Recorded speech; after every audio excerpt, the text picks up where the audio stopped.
everyone! Good evening, I'm back. This is Sam Brusas and welcome back to my YouTube channel. Oh my gosh, this is it guys. Pag-uusapan natin ngayon, sino nga ba ang the best pageant para sa iyo? Yan ang pag-uusapan natin ngayon. But before anything else, hello Philippines and hello beautiful people. Mabuhay! Kamusta kayong lahat? Sana lahat kayo ay okay na okay ngayong gabi. Syempre kung ako naman ang tatanungin ninyo, nakikita naman ninyo ang beauty ng Mama Sam ninyo. Napaka-fresh overload pa rin, di ba? Ganyan talaga kapag maganda ka. Charot. So, yon. So, kamusta naman? So, syempre, chika tayo ngayon. Sino nga ba para sa'yo ang best pageant na masasabi mo talaga na, wow, ito ang number one ko. So, meron tayong tatlong pagpipilian na pageant na, alam mo yon na talagang maingay at pinag-uusapan ngayon. Actually, marami namang pageant. Nandiyo dyan ang supranational, nandiyo dyan ang Miss Charm, nandiyo dyan ang Miss International, Miss World, Miss Earth. Pero kasi may tatlong pageant ngayon na talagang masasabi ko, ay nako, kaabang-abang ba talaga sila? At para sa iyo, sino ang the best at sino ang sa tingin mo na mag-penetrate in the future? So, una, Miss Cosmo. Ang Miss Cosmo, isa siya sa mga promising pageant na nakikita natin 2 taon pa lang sila pero panalo ang mga eksena ganap nila, di ba? Nung nagpa-pageant sila, wow, wow, wow, wow, wow. Ang dami din nanonood ha. In fairness, sabi ninyo ayaw nyo nang manood ng Miss Cosmo pero nakatuto kayong lahat, kaloka. And then, ayun. So, syempre, nag-first runner up ang ating pambato dyan na si Chelsea Fernandez na ngayon ay kinikilala nilang queen sa kanilang pageant. In fairness naman, ang bongga nun. And then, plus, nandiyan din, nakita din natin kung paano mag-execute yung mga candidates nila ng bonggang-bongga. At, nako, ito ang pinakapanalo, yung kanilang talaga. Ay, hindi pa. Yung preliminary. So, ako sa totoo lang, gusto ko yung preliminary. Yung runway nila, ang haba, At masasabi ko, in fairness, sa pageant nila, winner talaga. So, ako para sa akin, maituturing mo siya na promising pageant talaga. At, hindi ako magtataka after 10 years, Diyos ko, mahal na natin lahat ang Cosmo. Ganon. Kasi nga, iba nga kasi yung pinakita niya talagang pageant, no? So, iba, lalo na yung coronation, Diyos ko, daig pa yung concert, talagang daming nanonood, punong-puno yung nila.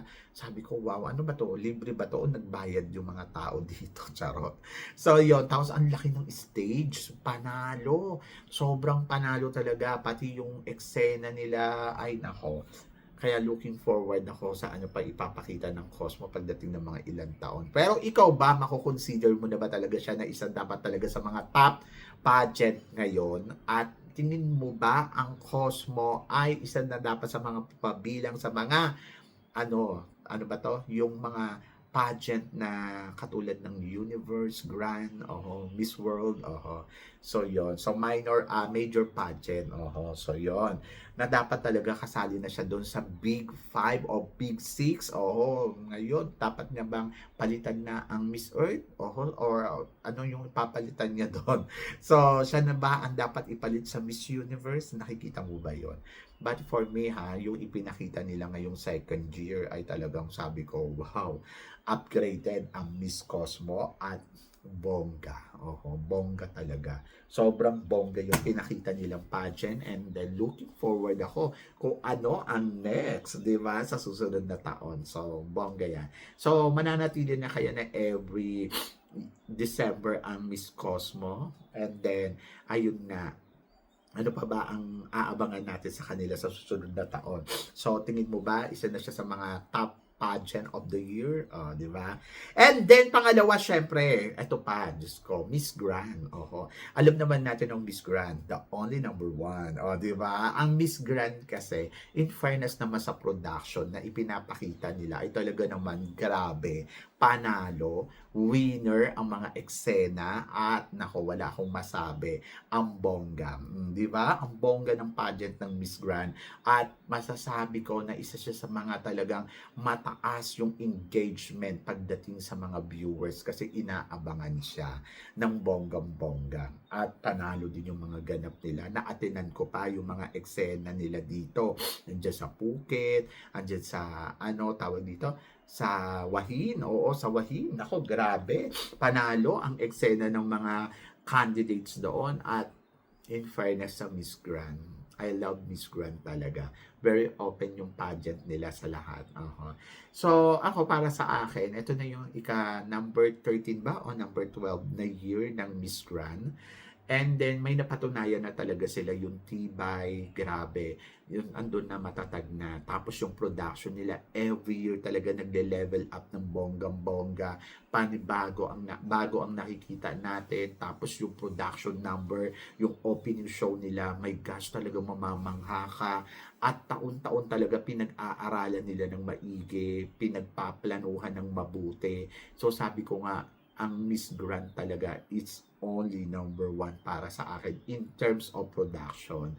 And then, mabilis din yung facing ng pageant nila at talaga dapat yung mga girls, yung energy, no? Consistent talaga from day 1 until the end. So, kailangan mataas yung level ng energy mo eh.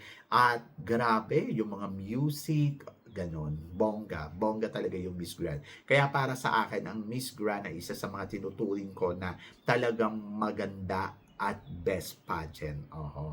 Sa lahat sa generation ngayon, yes. At yung kahit yung mga kabataan ngayon, kapag tinanong mo, wow, very Miss Grand, ganon. Hindi nila nababanggit si Universe, grand talaga, okay? And then, eto, syempre, hindi din mo papahuli dyan si Universe, si Universe rather.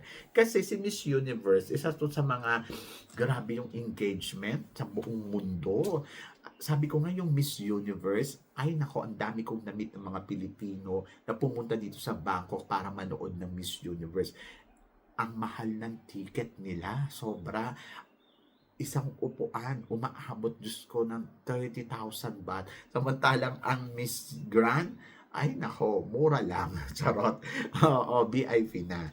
Pero sabi ko nga, grabe grabe ang universe. Kahit nga si Miss Grand, sinabi niya sa akin, sabi ko, grabe ang universe because she is number 1. Sinabi talaga nila sa akin yun na ang pageant daw ng Miss Universe ay number 1. Talagang big pageant of the world. Ayun na sabi sa akin ni Pitoy na talagang mahigpit sila, systematic, yung mga bawat eksena, yung alam mo yun, yung kung magmi-media partner ka sa kanila, hindi basta-basta.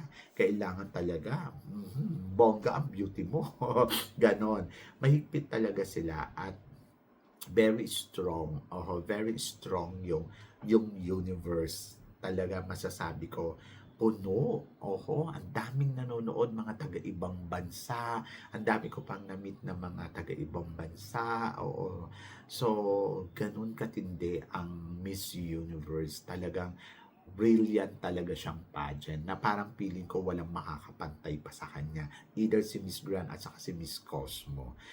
Pero syempre sa mga nangyayari ngayon, alam ko disappointed kayo, mabilis lang naman kayo ma-disappoint, pero pagdating naman ng nakatutok pa rin tayo. Parang feeling ko talaga ang Miss Universe ay dapat talaga nasa maayos na kamay na organization kasi yung yung brilliant niya ayun yung dapat ingatan, yung reputation ng Miss Universe kasi Miss Universe to.